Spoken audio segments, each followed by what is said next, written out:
오늘은 35절에서부터 49절까지를 볼까 하는데, 우선 41절까지만 좀 먼저 읽어보겠습니다. 그러나 어떤 사람은 이렇게 말할 겁니다. 죽은 사람들이 어떻게 부활합니까? 어떤 몸으로 살아옵니까? 우둔한 사람이여, 그대 자신이 뿌리는 것이 죽지 않으면 살아나지 못합니다. 또 그대가 뿌리는 것은 나중에 생길 그 몸을 뿌리는 것이 아닙니다. 밀이나 그 밖에 다른 무엇의 씨앗 알갱이일 뿐입니다. 그러나 하나님이 주시고 싶은 대로 씨앗의 몸을 주시는데 씨앗들 하나하나에게 그 나름의 몸을 주십니다. 살이라고 해서 다 똑같은 살이 아닙니다. 사람들의 살이 다르고 짐승들의 살이 다릅니다. 새들의 살이 다르고 물고기들의 살이 다릅니다. 하늘에 속한 몸들이 있고 땅에 속한 몸들이 있습니다. 하늘에 속한 것들의 영광이 다르고 땅에 속한 것들의 영광이 다릅니다. 해의 영광이 다르고 달의 영광이 다르고 별들의 영광이 다릅니다. 별과 별 사이에도 영광의 차이가 있으니까요. 그러니까 이것은 이제 가정해서 어, 어떤 질문을 가정해서 이제 바울이 가르치는 건데요. 어떤 사람은 이렇게 말할 겁니다. 어, 죽은 사람들이 어떻게 부활합니까? 어떻게. 죽었는데 어떻게 부활하냐고. 어떤 몸으로 죽었는데 어떤 몸으로 돌아올 수가 있냐. 그런데 이제 그렇게 말하고 나서는 그 가상의 인물인데 거기다가 책망을 하죠. 우둔한 사람이요. 그대 자신이 뿌리는 것이 죽지 않으면 살아나지 못합니다. 그러니까 이제 이 책망한다고 하는 것은 이 질문에 내포된 태도가 어떻게 부활하나, 어떤 몸으로 돌아오나, 정말 궁금해서 묻는 게 아니라 도무지 불가능한 얘기 아니냐. 죽었는데, 죽었는데 어떻게 부활한다는 소리냐.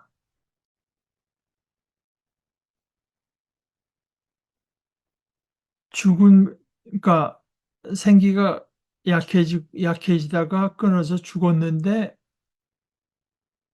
그게 어떤 몸으로 도대체 돌아오느냐. 이 어떻게라고 하는 이 질문에 답이 없으니 부활이라고 하는 게 이게 있을 수가 없지 않느냐. 이런 식의 이제 논리라는 거죠. 사실이 어떻게라고 하는 것이 참 우리를 이제 어, 이 어떻게라고 하는 질문이요. 영어로 how. 이 어떻게라고 하는 것이 저는 우리 신앙의 언제나 그런 건 아니지만 중요한 문제에 있어서는 어떻게라고 하는 것이 우리 신앙과는 거의 배치되는 어, 질문일 수 있다고 생각합니다. 예수님도 그랬어요. 사람들이 여러분 이제 예수님 당시에 어떤 분파 중에 바리새파 사람들이 있고 사두개파 사람들이 있었죠.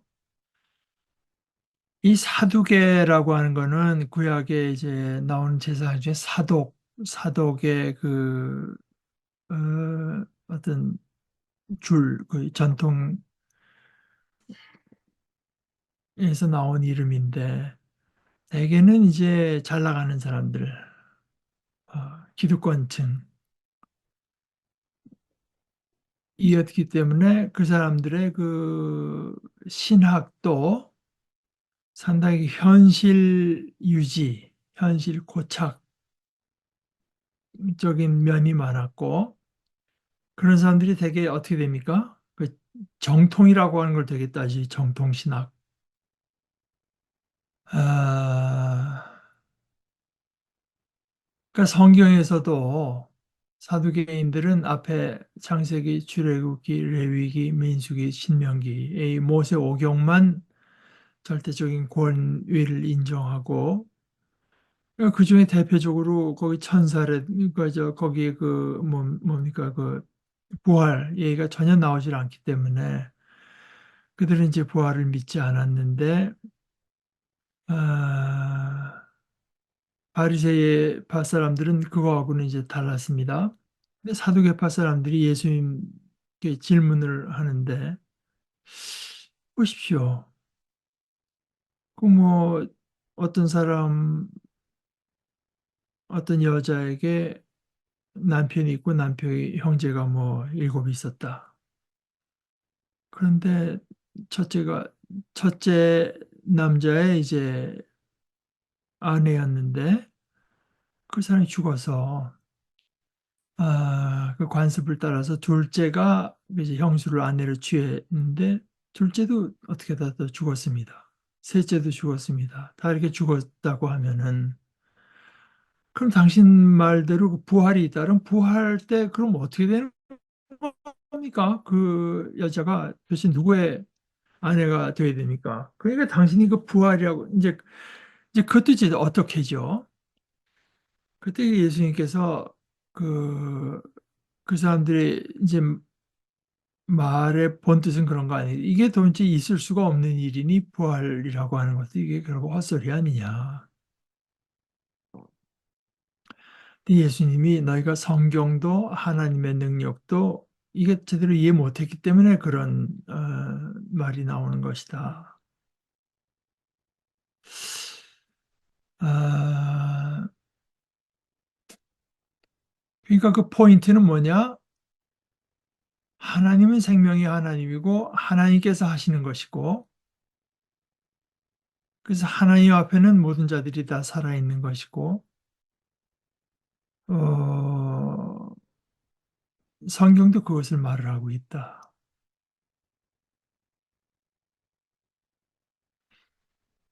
그러니까 이 어떻게라고 하는 질문이 어, 우리 인간의 논리의 어떤 맹점을 보여주죠. 우리가 지금 알고 있는 세상에서 개발된 그 논리로 수용이 안 되는 얘기를 당신이 하고 있으니 이게 뭐 불가능한 얘기다. 그러나 예수님의 말씀은 우린 좀 하나님, 전능자 하나님에 대해서 말하고 있는 것이다. 그러니까 사실 이 문제하고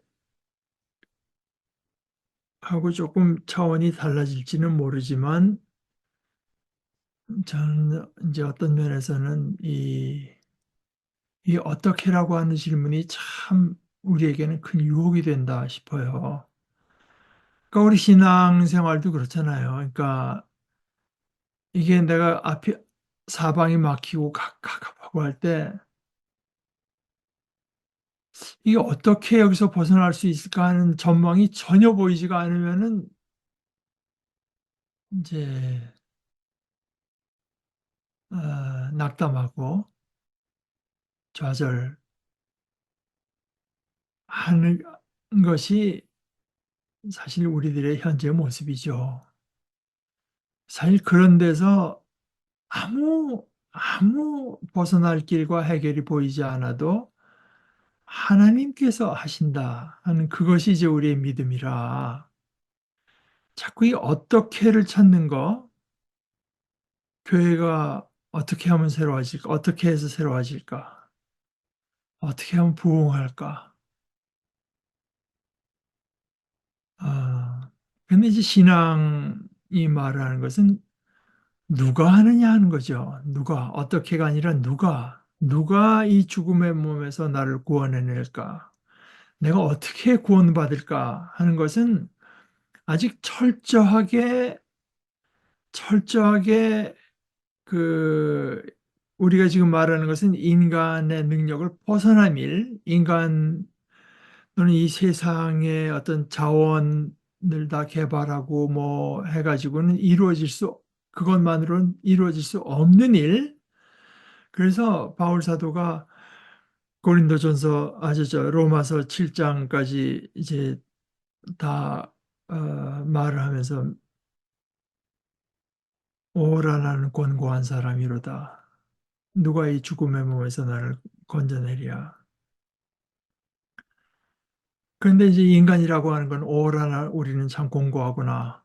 어떻게 이 공고함을 벗어날 수가 있을까? 근데 바울 사도가 오라 나는 권고한 사람이로다 했을 때 나는 물론 바울 자신도 포함되지만 그때 나라고 하는 거는 모든 사실 인간을 대표해서 하는 내용입니다. 아,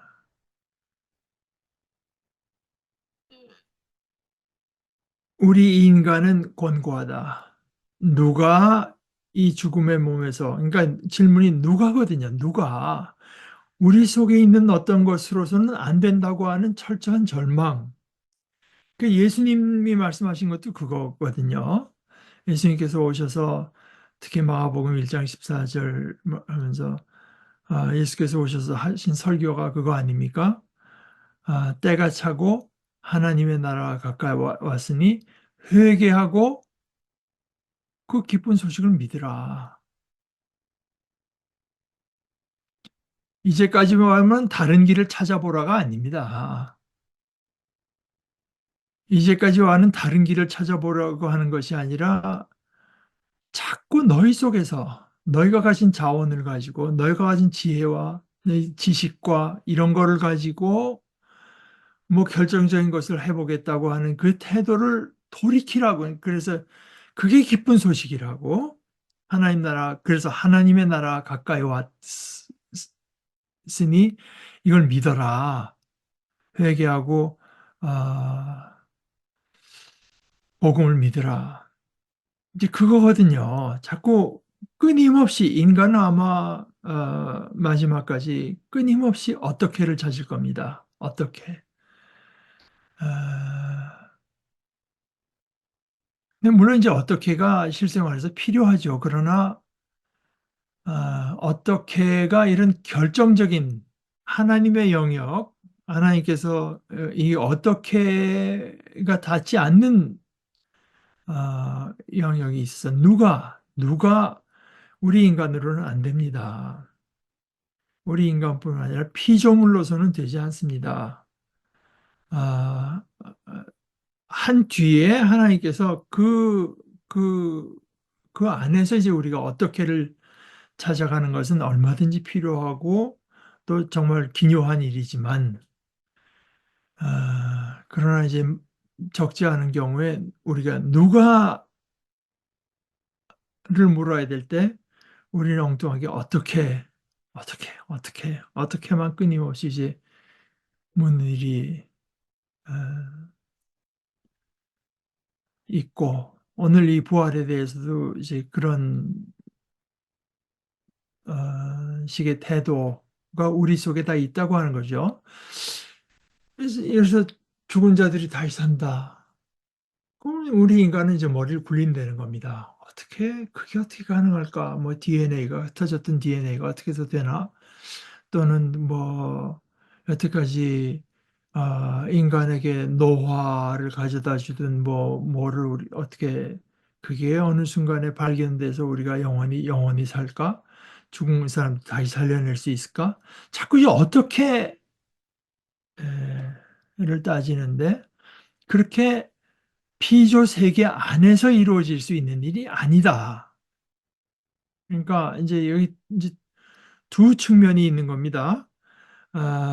첫째는 이게 이제 성경에 우리가 이런 영적인 일을 생각할 때, 성경적인 일을 생각할 때 이제 생각하는 방식 중에 하나. 첫째는 연속성, 둘째는 불연속성.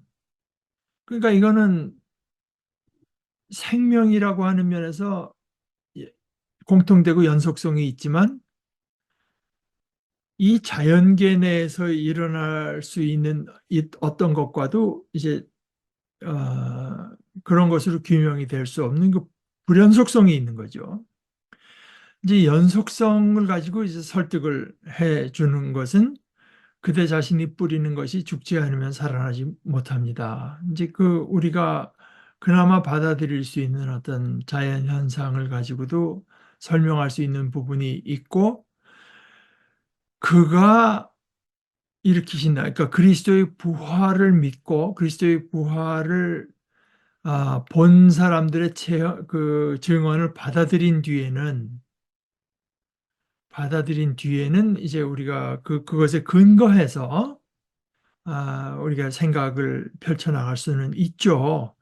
그것 자체를 뭐 우리의 생각을 갖고 뭐 이게 사실이냐, 이게 이 황당한 소리냐 이렇게 할 수는 없는 겁니다. 전혀 다른 차원의 얘기를 하고 있으니까. 그러나 받아들인 뒤에는 이런 식의 이제 우리가 현재 겪고 있는 일을 가지고도 어, 그 우리의 이해를 도울 수가 있다. 이제 이런 겁니다. 그래서 뿌리는 것이 씨를 뿌리는데, 예를 들어서 뭐 꽃씨를 뿌리는데 그 씨앗이 조금이라도 꽃이랑 닮아 있는 게 아니지 않습니까? 그런데 나중에 피어날 때는 그 꽃이 피어나죠. 그래서 그것도 씨가 그런 모습을 갖게 된 것도 결국 하나님께서 주시는데, 그 씨앗들 하나하나가 사실 다르다. 씨를 봐도 구분이 될 수 있지만, 아, 그, 그런 어떤 각자의 그 개별성이 있는데, 이 개별성이 어디까지 확대되냐 하면은, 예를 들어서 뭐, 어, 사람들의 육체가 다르고, 짐승들 중에서도 뭐 종마다 육체가 다르고, 새들의 육체가 다르고, 물고기들의 육체가 다 다른데, 거기에 국한된 게 아니라 하늘에 속한 몸. 그러니까 우리가 지금 이 땅에 속한 몸으로서 이제 땅에 속한 몸으로서 그 부활의 삶을 살 수는 없다. 우리는 땅에 속해 있어서 이 땅의 삶에 말하자면 씨앗에 해당하는, 그러나 그 각자 다른 땅의 삶을 우리가 살기에 적절한, 거기에 필요한 몸을 우리가 입고 땅에 사는 것인데, 하늘에 속한 몸이 따로 있다. 그 영광이 다르다. 땅에 속한 것들의 영광이 다르다. 오히려 뭐 이 땅에서는 예를 들어서 어, 고귀한 일을 위해서 뭐 어떤 고난을 감내하고 흉물스럽게 되고 비천하게 되면 그게 영광이라고 할 수 있지만, 하늘의 영광은 그건 아니죠. 그리고 이 땅에 속한 영광이라고 하는 것은 어디까지나 한계가 있고 썩어질 수밖에 없고 한정되어 있지만, 하늘에 속한 것은 그렇지 않죠. 이 다 다르다. 다 다르다. 해의 영광이 다르고 달의 영광이 다르고 별들의 영광이 다른데, 또 별과 별은 같은가? 그것도 다 영광의 차이가 있다. 그럼 이제 죽은 자들의 부활도 이 부활에 대해서 말을 하면서 마찬가지다. 썩을 것으로 뿌려지지만 썩지 않을 것으로. 그러니까 현재 땅에 속한 몸의 영광은 썩지 않는 데 있는 것이 아닙니다.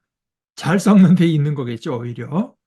썩을 것으로 뿌려지지만 썩지 않을 것으로 부활합니다. 그때 영광의 몸을 입을 때 그 영광은 다른 영광입니다. 뭐 하늘의 씨가 떨어져 이제 죽지 않으면 그 하나 그대로 있고 씨앗 그대로 있고, 땅에 떨어져 썩으면 뭐 죽으면 많은 열매를 맺는다. 그것은 씨앗의 영광이죠. 어떤 열매를 배태하기 위한 그 씨앗의 영광인데, 그 온전한 것이 이루어졌을 때 그 영광은 전혀 다르다. 그거는 더 이상 썩지 않는 아, 것이고 보잘것없는 것으로 뿌려지지만 영광스러운 것으로 부활합니다. 보잘것없어야 될 이유가 있는 거죠. 보잘것없어야 될 이유가 있고 그러니까 이 땅에 사는 동안에는 그 보잘것없는 것을 인정하고 그것에 맞게 살아가는 것이 그 보잘것없는 것의 영광이라고 할 수 있겠죠. 그러니까 믿음으로 사는 것이 사실은 보잘것없 그 이 땅에서의 삶의 이제 요체라고 할 것입니다. 보잘것없는 것으로 뿌려지만 참된 힘에서 영광스러운 것으로 부활합니다. 약한 것으로 뿌려지지만 강력한 것으로 부활합니다. 이 44절은 좀 번역에 어, 44절은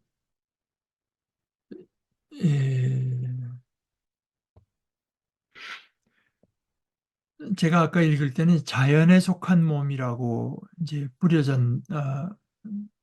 자연에 속한 몸이라고 이제 이거 새한글 성경에 이렇게 번역되어 있고 어, 개정개혁 성경에는 육의 몸이라고 어, 번역했고 또 세번역 성경에는 자연적인 몸,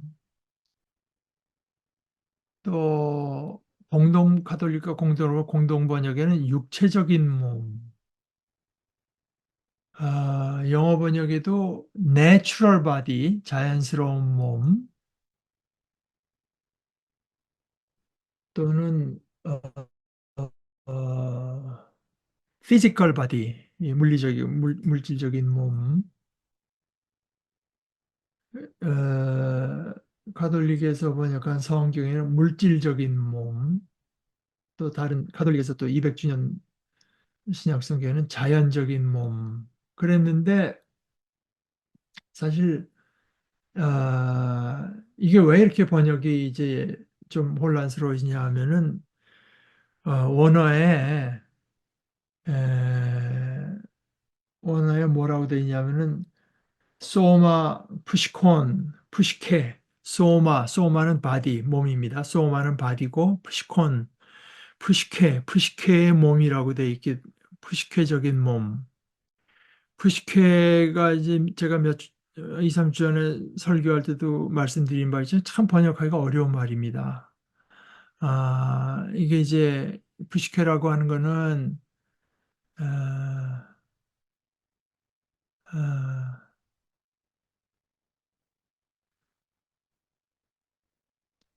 그 그리스어 헬라어고요.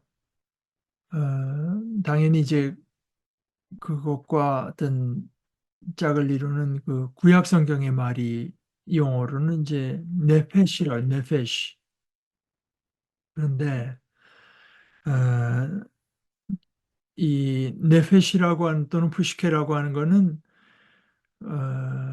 혼, 뭐 생명, 또는 제가 설교할 때 말씀, 너 자신, self, 뭐 이제 이런 식으로도 다 아주 그 다른 언어로 번역하기가 참 만만치 않은 제가 이게 어,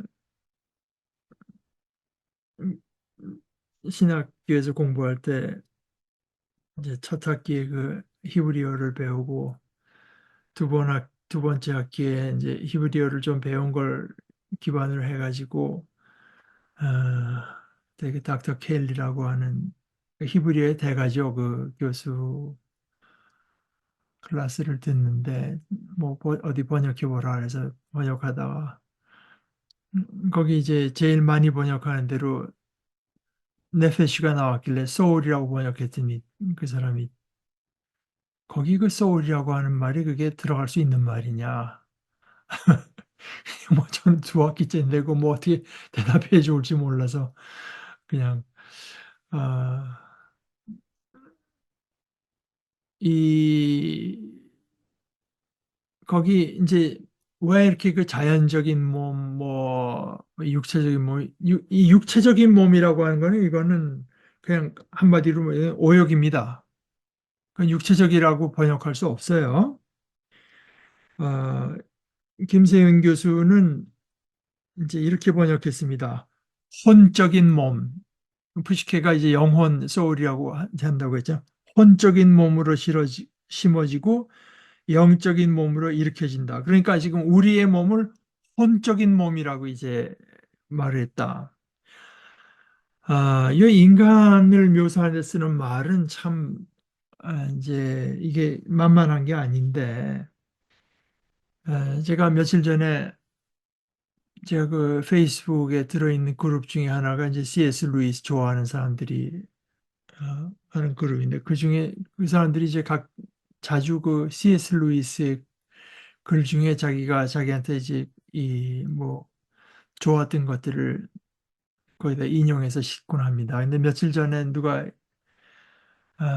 그게 아마 말콤에게 주는 편지인지 뭐 하여간 어느 책에서 그 인용한 것이 C.S. 루이스가 그런 말을 했다. 아, 우리가 영혼을 지니고 있다. 이런 말들을 we have a soul, 영혼을 예, 혼을 지니고 있다. 그건 틀렸다. C.S. 루이스 말은. 아, 우리는 혼이고 우리는 소울이 우리고 우리는 몸을 지니고 있는 거다. 그 앞에 말은 당연히 몸이 나 자신인 것으로 생각을 하고 우리는 몸일 뿐만 아니라 혼이 있다 이런 뜻으로 우리는 혼을 지니고 있다고 이제 하는 표현인데 C.S. 루이스는 그건 아니다. 오히려 본질로 보면 우리는 혼이고 우리가 몸을 지니고 있는 거다.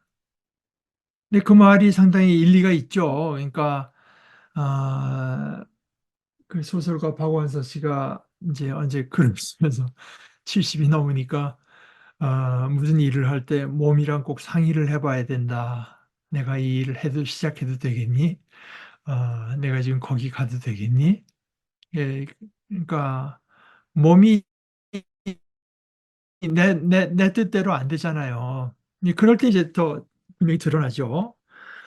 그런데 이것이 제가 지금 네페시라고 하는 말을 했는 것이 결국은 창세기 아까 제가 말씀드린 데가 창세기 1장 아니 창세기 2장 7절에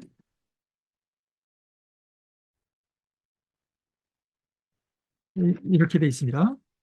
하나님께서 이제 처음 창조 이야기 말고 두 번째 창조 이야기를 그때는 하나님께서 그 진흙 덩어리를 가지고 인간을 이제 만드신 것으로 돼 있는데 2장 7절에 이렇게 돼 있어요. 주 하나님이 땅의 흙으로 사람을 지으시고 그의 코에 생명의 기운을 불어넣으시니 사람이 생명체가 되었다.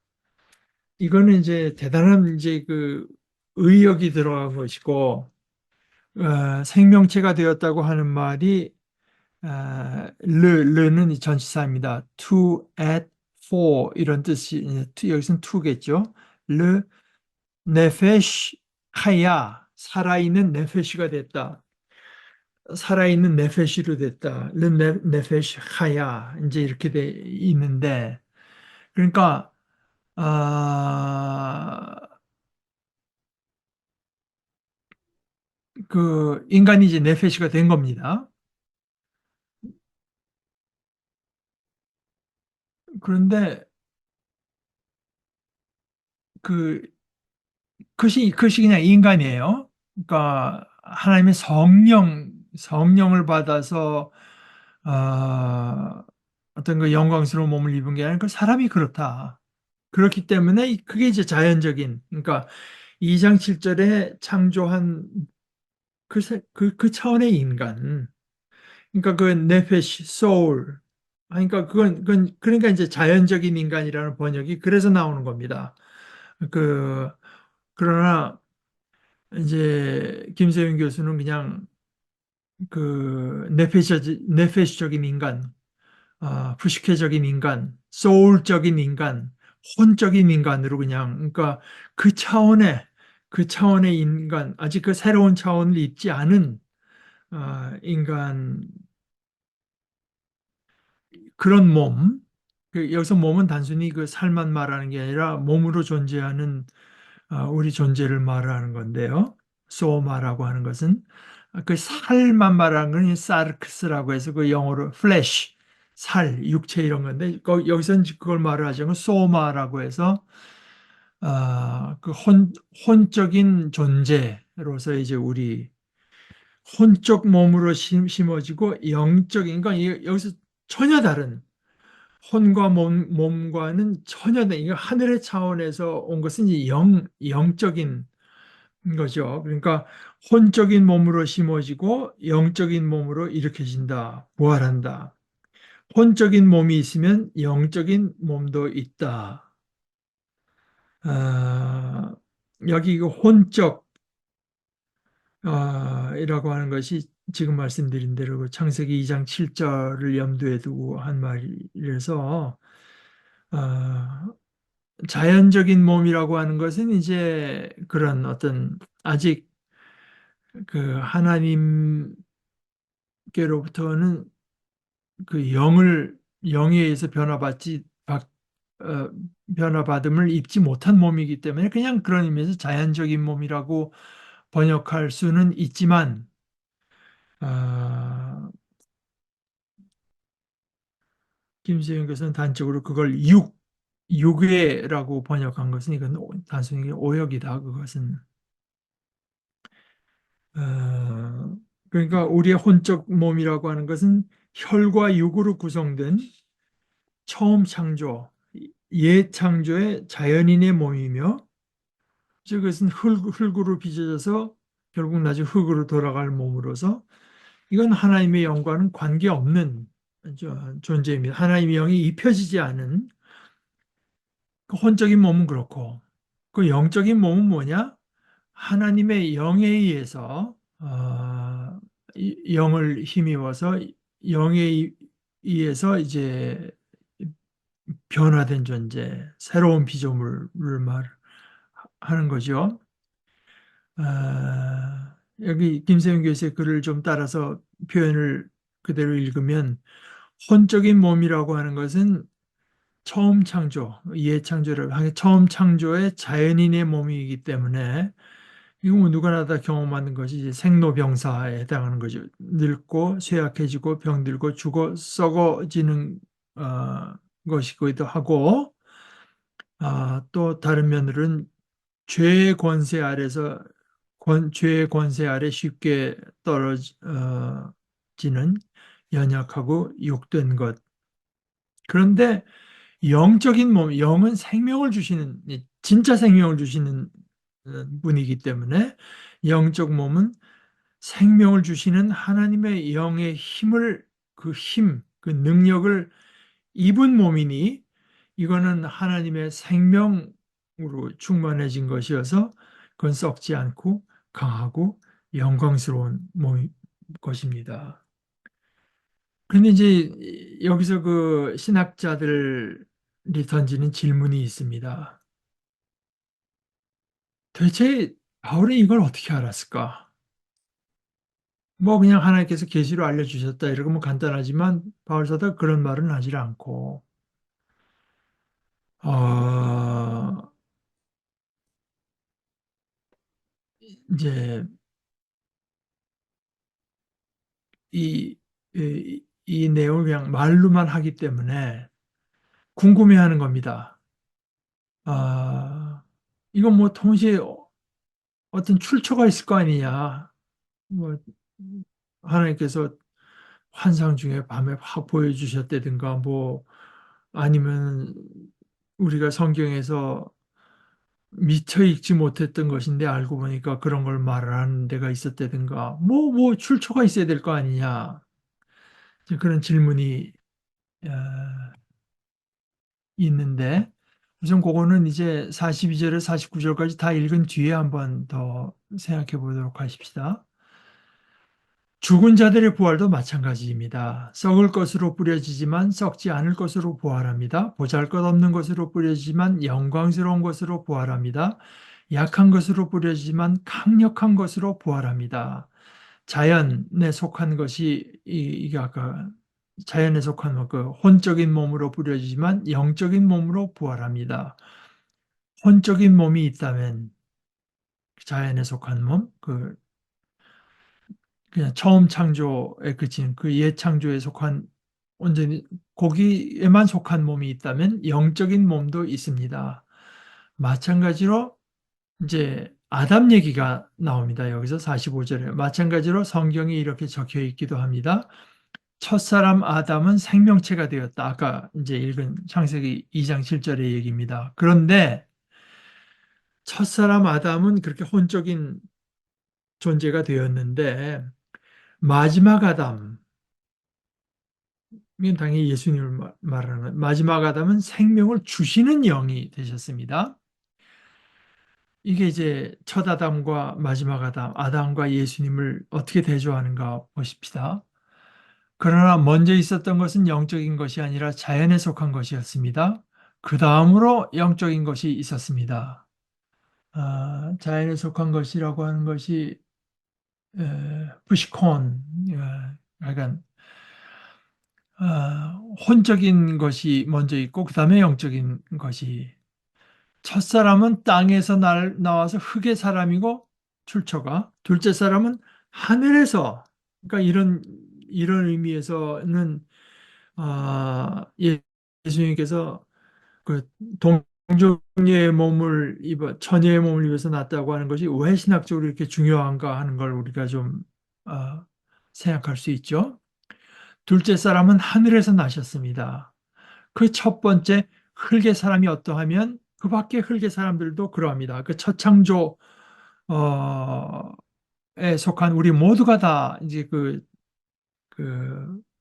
아담의 모습을 지닐 수밖에 없는 것처럼 그 첫 번째 하늘에 속한 분이 어떠하면 그 밖에 하늘에 속한 사람들도 그러합니다. 그러니까 첫분, 하늘에 속한 첫분, 예수님의 모습이 어떠하면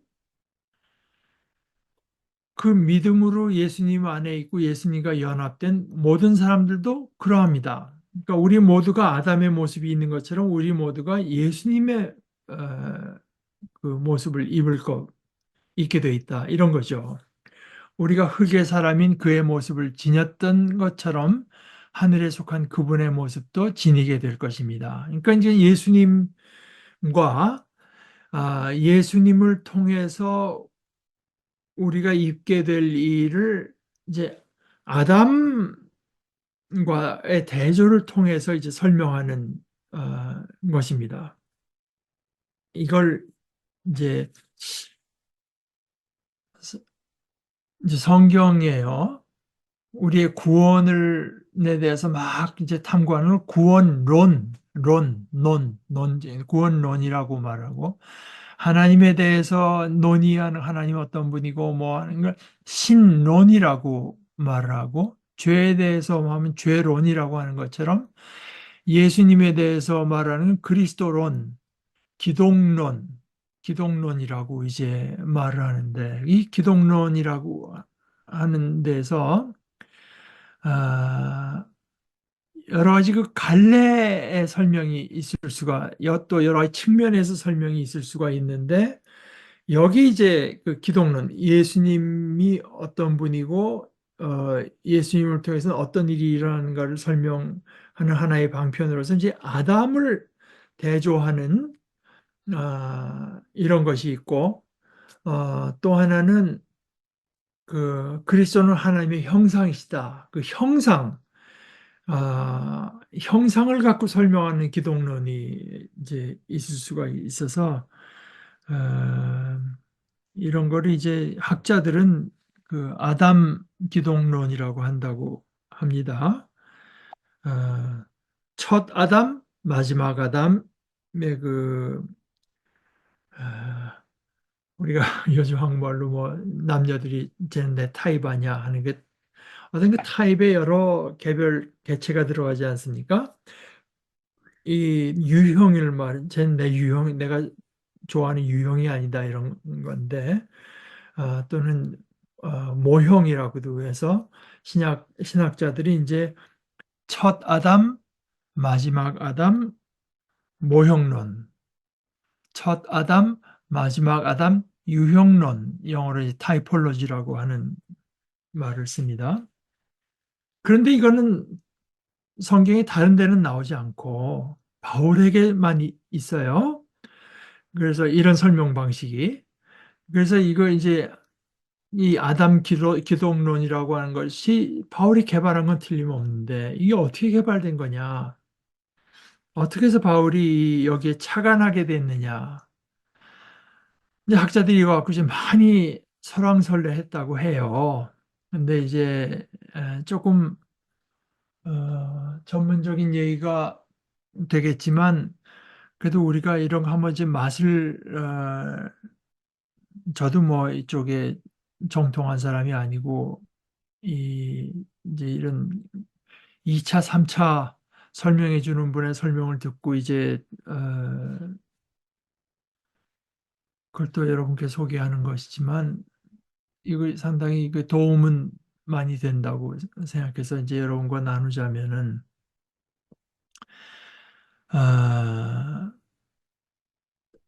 1800년대 말 그러니까 벌써 1900년 100 수십 년 됐죠. 그때부터 저희 신학자 중에 종교사학파라는 사람이 같은 그 학파가 있었습니다. 그러니까 지금도 있죠. 그 영향이요. 근데 이 사람들은 그러니까 이제 종교들을 많이 연구를 하면서 이게 어떤 식으로 영향을 받고 어떤 식으로 변화해 와서 이제 오늘의 모습을 띠게 됐다 이런 걸 갖고 이제 많이 설명을 하려고 했는데 그 사람들이 그 이스라엘 근처의 그 근동 그 얘기도 하자면 좀 길어지는데 아, 근이 가깝다는 거 아니겠습니까? 근처 뭐 근사하다. 근데 그 동쪽에 가깝다가 아니라 가까운 동쪽이다. 근동. 뭐 어디서 가까우냐? 유럽에서 가깝다. 이건 거기를 근동이라고 부르는 거는 철저히 유럽적인 시각이죠. 그래서 이제 지금 뭐 시리아니 뭐 이라크니 이란인 이런 사람들은 절대로 이 근동이란 말을 안 왜냐면 아니 우리는 자기네가 세상의 중심인데 그래서 자기들은 오히려 중동 동쪽에 이제 미들리스트 중동 뭐 이렇게도 하고 그러니까 이 근동이라고 하는 건 사실은 폐기되는 게 맞을지 모르지만 뭐 그러나 이 용어로 굳어져 온 게 있기 때문에 하여간 그 근동, 이 메소포타미아, 이집트, 시리아, 팔레스티나, 위에 이제 뭐 터키, 히타이트 뭐 이런 데를 다 포함해서 이제 근동이라고 한다는 건데요. 팔레스타인은 지중해와 요르단강 사이 땅과 그 인근 지역에서는 여러 이- 역사적인 지형 가운데 이게 제 아이패드가 이걸 듣고 자꾸 설명해 주려고 그러네요. 그래서 그 종교사학파들은 이제 이 근동에 있던 그 태초의 인간, 태초의 인간 얘기가 근동에 많이 나와서 바울 사도가 그걸 이용해서 이제 그리스도를 설명하려고 한 것 같다. 근동 지역에 이제 있던 이야기들을 착안해서 그걸 갖고 그리스도를 설명하는 게 좋겠다라고 해서 이 생각이 나왔던 것 같다. 그랬는데 20세기 제 1920년대 뭐 이렇게 되겠죠. 독일에 이제 그때서부터 뭐 오랫동안 사실 김정은 교수 표현대로 세계 신약 학계에 군림했던 이 볼트만이라고 하는 사람은 그 종교 사학파들이 하던 얘기를 더 구체적으로 발전시켜 가지고 영지주의라고 하는 그 사설이 있습니다. 철학 뭐죠. 그러니까 어떤 그 지혜의 비밀을 깨달아 가지고 우리가 온전함에 이른다 이런 식의 그 당시 상당히 유행했던 어, 사조긴 하죠. 그런데 그 영지주의의 구원자 신화, 영지주의의 이제 신화가 있는데 구원자 신화.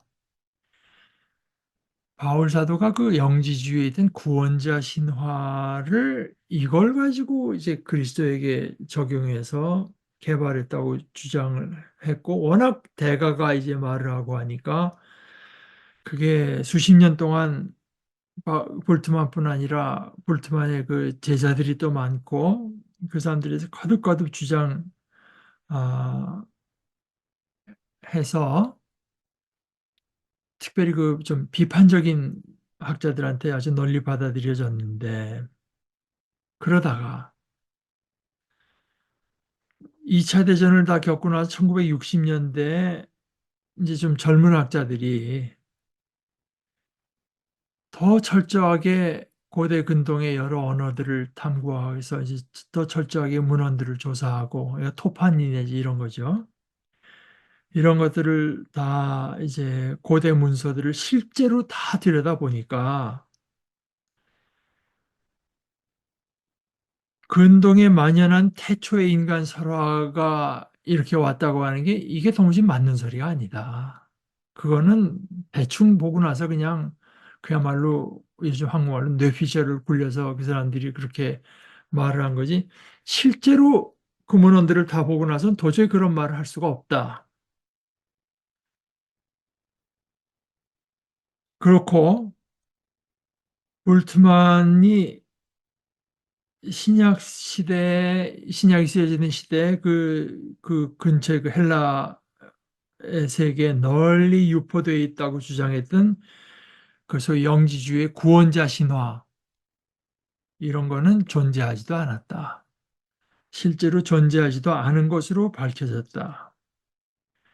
그러니까, 이 사람들이, 젊은 사람들이 다 조사를 해본 결과, 아, 이 구원자 신화라고 하는 것이 뭐 앞에 그 종교사학파부터 불트만까지 이런 사람들이 여러 고대 문헌에 여기저기 그저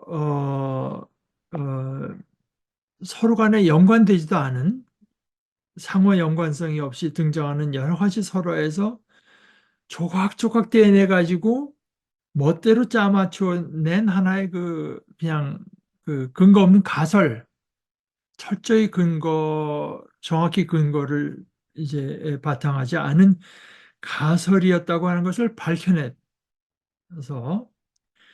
밝혀냈을 뿐만 아니라 어느 문헌을 봐도 그들이 주장한 구원자 신화라고 하는 것은 존재하지 않았다.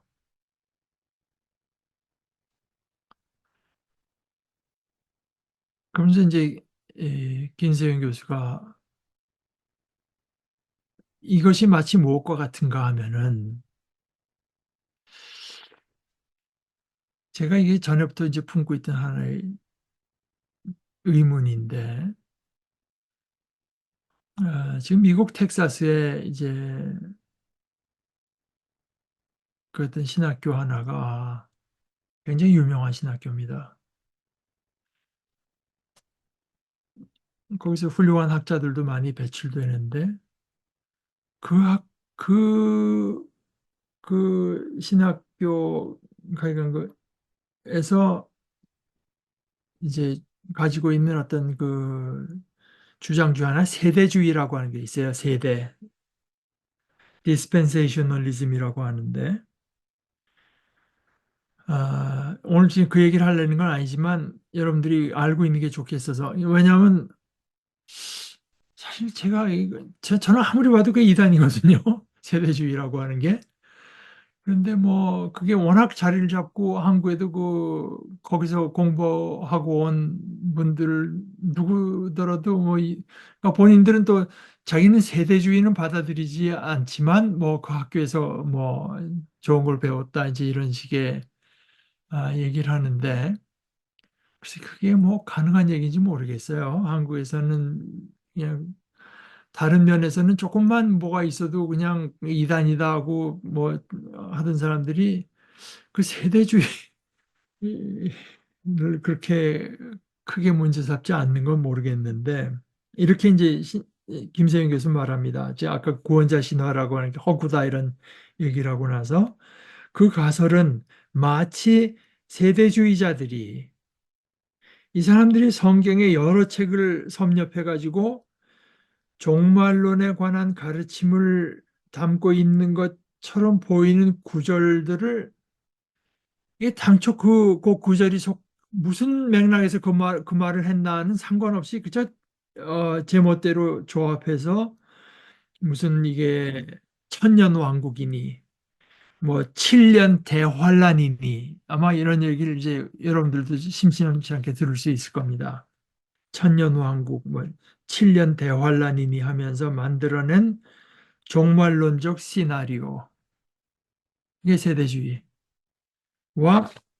비슷한 것이었습니다.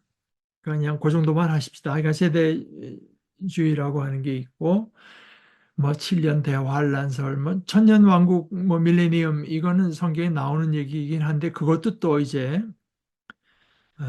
엉뚱한 쪽으로 해석이. 그래서 어찌됐거나 하여간 고대 근동의 그 여러 가지 내용들 실제로 다 읽고 그렇게 밝혀졌는데도 이제 그 누가 나서질 않다가 1970년에 볼트만의 제자 중에 하나인 그 케제만이라고 하는 사람이 용기 있게도 아, 이 신화의 가공성, 이거 허구다, 가공성을 인정하고 그 신화에 의거한 신약의 이제 복음 선포 해석의 근본 문제점을 날카롭게 지적하며 스승의 이론을 폐기 처분했습니다. 그리고 70년에 그렇게 나서고 73년에 출판한 책에서는 이제 로마서 주석을 말하면서 73년 만에도 아직 바울이 어떻게 아담 기독론을 이제 창안했는가가 아직은 밝혀지지 않았다고 그 주석책에서 이제 봉언했고, 그러니까 74년에 그 다음에 볼트만의 제자 중에 또 하나인 콘첼만도 고린도서 15장을 주석하면서 케제만과 같은 선언을 이제 이 사람들도 대가들인데 선언하고 나와 이 뭐 어차피 시간이 갔으니까 오늘 그 정도에 마치겠는데 좀 얘기를 하자면은 이화대학에서 그 가르치시던 허혁 선생님이 자기 옛날에 공부하던 내용을 쓴 걸 보니까 그 몇 년도인지 모르겠어요. 교팅근인가 뭐 거기 가서 하는데 어, 그때 그 하룻밤에 이제 케제만 이 사람 신약학자입니다. 케제만이 자기 집에서 이제 세미나 비슷한 걸 한다고 자기도 이제 거기 갔는데 그때 그 케제만만 있은 게 아니라 이제 구약의 대간 지멀리라고 하는 교수 같이 있고 했는데 가서 뭐 즐겁게 있다가 시간이 되니까 그 북독일 사람이래요. 그러면서 아주 그 우락부락하게 케제만을 사람들이 좀 무서워하는 것 같더라고. 내 나중에 보니까요. 하도 그냥 직설적이고 우락부락해서 그 케제만이 와이프한테 이제부터 우리가 이제 학문적인 얘기를 할 테니까 당신은 비켜달라. 그래서 이제 얘기를 시작하다가 한참 뭐 얘기를 하다가 허역 선생님한테 근데 미스터 허는 그, 그 그리스어 헬라어를 어디서 배웠냐고 물어보더래요. 그래서 이제 이 사람이 나를 인정해 주는구나 해가지고 사실 제가 한국에서도 했고 이제 여기 와서도 뭐 이렇게 했습니다. 그랬더니 개세만이 자기한테 한 얘기가 허 선생은 신약은 포기하는 게 좋겠다고. 그래서 자기는 자기 자기 자기 이제 인정해서는 말인 줄 알았더니 그만큼 직설적인 사람입니다. 그랬더니 그 같이 있던 팀벌리라고 해서 아유 왜 그러냐고 그 사람이 진짜 좋은 사람이라 왜 그러냐고 했는데 선생님 책에 보면 그러나 자기한테 가장 강력한 인상을 준 것은 그 사람 좋던 팀벌리가 아니라 자기를 이렇게 대등하게 대해준 케제만이었다고 이제 근데 저희 그 미국에서 공부할 때 독일에서 공부하신 블레빈스라고 하는 교수가 있었는데 그분 얘기로는 어, 볼트만이 죽었을 때 그 와이프가 케제만 안 불렀대요.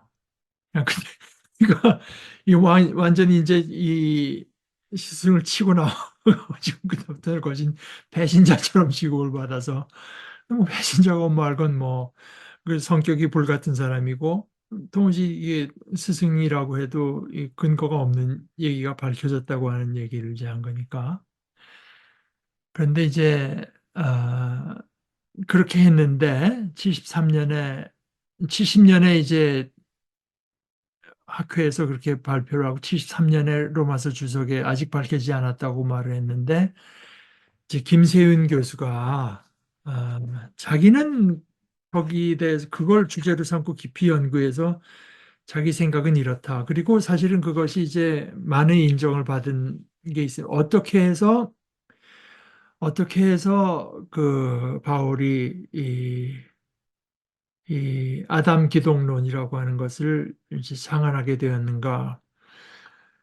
이거는 아까 말씀드린 그 그리스도는 하나님의 형상이라고 하는 것과 밀접한 관계. 그러니까 그리스도를 설명하는데 아담을 갖고 설명할 수도 있고 이 하나님의 형상을 갖고도 설명할 수 있는데 이것이 연관돼 있고 선후 관계는 이렇다. 대개는 학자들은 이제 바울이 아담 기독론을 먼저 창안하고 그다음에 이제 형상 기독론으로 이제 넘어왔다고 말하지만 자기는 그거는 아니다.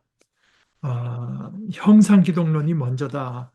왜냐하면은 그 모든 출처가 그 모든 출처가 그리스도인을 박해하러 가다가 다메섹에서 하나님의 형상이신 그리스도를 본 데서 시작됐기 때문에 하나님의 형상인 그리스도를 본 데서 시작됐고 그것은 다시 말해서 종말이 왔다는 뜻이고 우리가 하나님의 형상을 입게 됐다는 뜻이고 그래서 아담이 잃어버렸던 하나님의 영광과 하나님의 형상 이거를 온전한 의미에서 이제 그리스도께서 이제 우리로 하여금 입게 하시는 마지막 아담으로서 그러니까 이것이 다메 바울 사도의 다메섹 체험 다메섹에서 어, 하나님의 영광을 입으신 예수님을 만난 그 체험에 근거하고 있다고 하는 것을 이제 자기가 강력하게 논증을 한 내용인데 뭐 저는 사실 뭐 제가 뭐 그걸 판단할 위치에 있는 것도 아니지만 저한테는 굉장히 이제 설득력이 있게 들리고 또 뭐 그렇게 그 문제 최소한 그 문제에 대해서는 큰 신학자들의 반박도 없었던 것으로 알고 있어서 근데 그거는 아, 다음 주에 한번 2주에 이어서 우리가 이렇게 별로 신학자들의 얘기 이런 얘기를 어, 이런 식으로까지 이제 전문적인 얘기를 잘 안 하게 되지 않습니까? 그런데 그 뭐 신학적인 전문적인 얘기를 뭐 잘난 척하고 아는 척하기 위해서 하는 얘기가 아니라 이것은 상당히 그런 내용에 대해서 우리가 들여다보고 그 소식을 전해받고 나누는 것 자체가 이제 도움이 된다고 생각을 해서 제가 이분 자신의 설명을 이제 따라서 한번 좀 다시 살펴보는 것이 좋을 것 같습니다. 다음 주에는 오늘 읽은 부분을 우리가 오늘 나눈 부분하고 조금 겹쳐, 약간 반복하면서 한번 더 자세히 나가보도록 하죠. 아, 저녁에 그저 오락을 보고 드라마를 보면서 좀 쉴 시간이지만 좀 그래도 좀 복잡한 얘기긴 해도 어, 좀 유익이 있고 보람이 있었으면 좋겠습니다. 이 정도 하고 우리가 이제 다음 주에 연결하도록 하겠습니다. 같이 기도하실까요? 하나님 아버지, 아버지께서 저희를 위해서 어, 품고 계신 뜻이 얼마나 거대하고 얼마나 놀랍고 우리로서는 생각해낼 수 없거니와 상상할 수조차 없고 들으면 들을수록 있을 법하지 않다는 마음이 들을 수밖에 없을 정도로 놀라운 일. 그러나 예수님께서 부활하셨고 어, 그 일이 반드시 일어날 것을 실제로 보여주셨기 때문에 우리는 그 증언을 믿고 이 우리가 생각할 수 없는 이 일들이 저희들에게 일어날 것을 받아들이고 또 배우고 또 우리 속에 있는 어, 어두운 부분을 어, 하나님의 빛으로 채워 가는 이 복된 여정을 저희들에게 허락하여 주신 것을 감사합니다. 이 아버지의 말씀을 대하는 동안에 저희들이 아버지의 음성을 듣는 가운데 이 아버지의 진리 안에 흡수되게 하시고 그리하여 진정한 의미에서 새로워지고 진정한 생명을 덧입는 거룩한 은혜를 허락하여 주시옵소서. 예수님의 이름으로 기도합니다. 아멘.